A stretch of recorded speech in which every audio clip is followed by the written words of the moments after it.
Hello guys, welcome to this section of the class. Today we'll be talking about the causes of hair loss and hair breakage. I know most of us has been or might have experienced or we are still experiencing this kind of issues on our hair journey.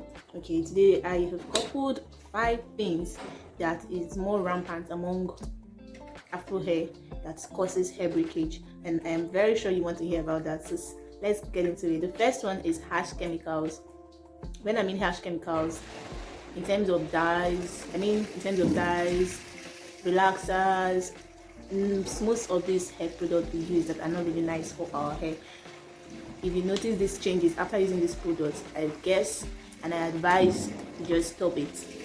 Okay, because harsh chemicals, what they do is they dry up your scalp and leave the hair dried up, okay, which can lead to easy breakage.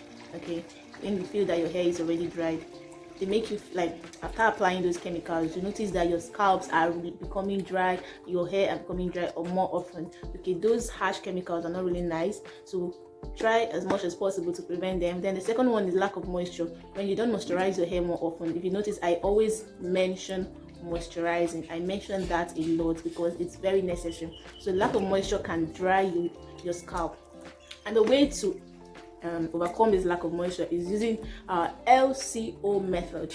LCO method is your liquid, cream and oil method. You apply your water or whatever you're using on your hair, maybe after washing your hair that involves liquid. Then the next thing is to apply your cream, and the last thing is to apply your oil to tuck in the moisture. So if you don't do this more often, try as much as possible to keep doing it to avoid breaking your hair. And the next one is poor diet.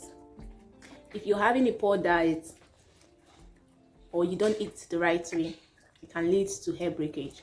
Okay, so you should cultivate the act of eating or balancing your diet. Or you can also apply it directly to your hair using your protein treatment. If you remember our protein treatment, so you can apply it directly to your scalp by using your protein treatment. So the fourth one is tight braids. Man, you all need to hear about this.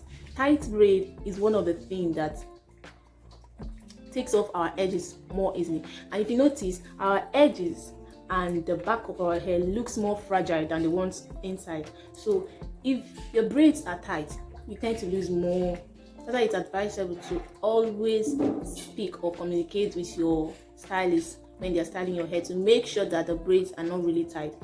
Tight braid does not necessarily mean the hair is neat. You should not get me wrong.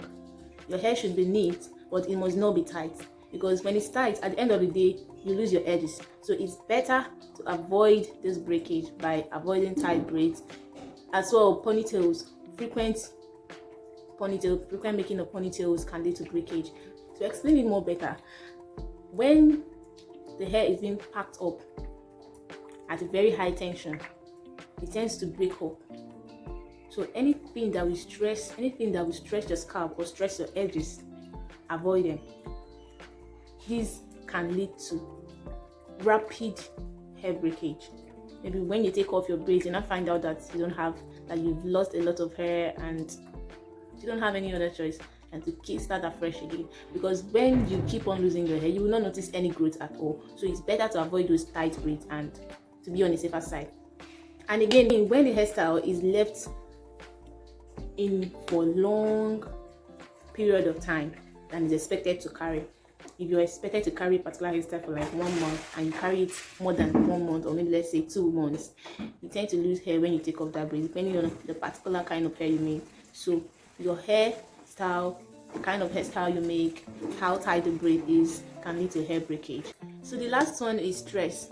Stress can cause a temporal breakage or temporal hair loss. So, and this kind of stress is not like normal or usual stress we have. It can come as a form of a traumatic event, or you have kind of a trauma.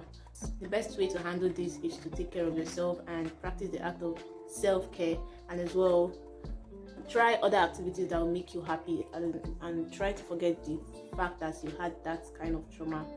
Okay, so I mentioned 4 things that can lead to hair loss, which I said the first one is harsh chemicals, the second one is lack of moisture, the third one is